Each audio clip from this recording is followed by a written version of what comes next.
అవగాహన కాలేజ్ అనేక వివాదాలకు దారితీస్తుంది. ఈరోజు కాలేజ్‌ని కూడా కుప్పకూల్చే పరిస్థితికైతే వచ్చేసింది. మరి గతంలో చూసుకున్నట్లయితే శ్రీనివాసరావు గారిని కూడా కిడ్నాప్ చేయడం జరిగింది. మరి ఆ విషయం కూడా ఇప్పుడైతే అంటే కాలేజ్ 2 విషయాలు కూడా ఇప్పుడు వివాదంలోకి వెళ్తున్నట్టు కనిపిస్తున్నాయి.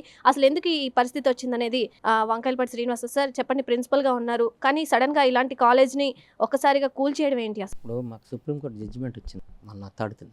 జడ్జిమెంట్ ఆర్డర్ ప్రకారం we have to hand over దాంట్లో ఉన్న రూల్స్ రెగ్యులేషన్స్ అంటే 2012లోనే ఉంది. దాని స్టే వచ్చి నడిచి ఇప్పుడు సుప్రీంకోర్టు డైరెక్షన్ ప్రకారం అందులో ఉన్న దాని ప్రకారం ఇమీడియట్ హ్యాండ్ ఓవర్ చేయమని ఉంది. సో వాళ్ళు వచ్చారు, మాకు మాకు జడ్జిమెంట్ వచ్చింది, మేము హ్యాండ్ ఓవర్ చేయమన్నారు. చేసాం. అంటే కూల్చేయడం అంటే దీంట్లో ప్రజెంట్ అయితే ఏమీ స్టాఫ్ ఉన్నారు కానీ స్టూడెంట్స్ అయితే ఎవరు లేరండి. స్టూడెంట్స్ అందరూ కూడా మేము ఫార్వర్డింగ్ నుంచి నడుపుతున్నాం. మేము ఆల్రెడీ గవర్నమెంట్కి రాసాం. స్టాఫ్ ఆల్రెడీ 22 లక్షలు వస్తుంది గవర్నమెంట్ శాలరీస్ అందరికీ. సరే దాని మీద నడుస్తోంది, పెట్టాం, వాళ్ళు ఏమీ యాక్సెప్ట్ చేయలేదు, ఆ ప్రాసెస్ నడుస్తూనే ఉంది. కానీ అంటే ప్రజెంట్ సిచ్యువేషన్ సుప్రీంకోర్టు డైరెక్షన్ ఉంది, వాళ్ళు వచ్చి సైట్ హ్యాండ్ ఓవర్ చేసుకున్నారు. ఇప్పుడు సైట్ వన్స్ కోర్టు డైరెక్షన్ వచ్చిందో యాజ్ పర్ రూల్ వాళ్ళు హ్యాండ్ ఓవర్ చేసేసుకుంటారు. మాకున్నటువంటి డైరెక్షన్ లేదు, అందులో ఇమీడియట్ హ్యాండ్ ఓవర్ చేయమని ఉంది.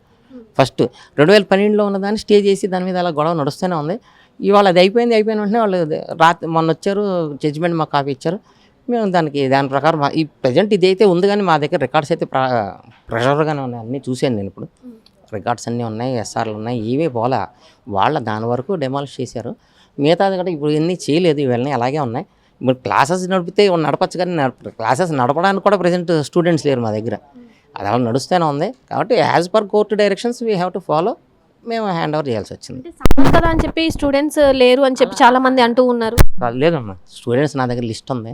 మేము శరత్చంద్ర ఐఏఎస్ అకాడమీ, వేరే ఐఏఎస్ అకాడమీ వాళ్ళ పిల్లలు ఇక్కడి నుంచి ఫార్వర్డ్ అవుతున్నారు. మా దగ్గర అయితే స్టూడెంట్స్ స్ట్రెంత్ డైరెక్ట్గా లేదు. మేము అదే ఇష్యూ కమిషనర్ ఆఫ్ కాలేజియేట్ ఎడ్యుకేషన్కి అంతకుముందు ఒకసారి ఇంటిమేట్ చేసాం. స్టాఫ్ ఎక్సెస్ ఉంది, ట్రాన్స్ఫర్ చేయండి.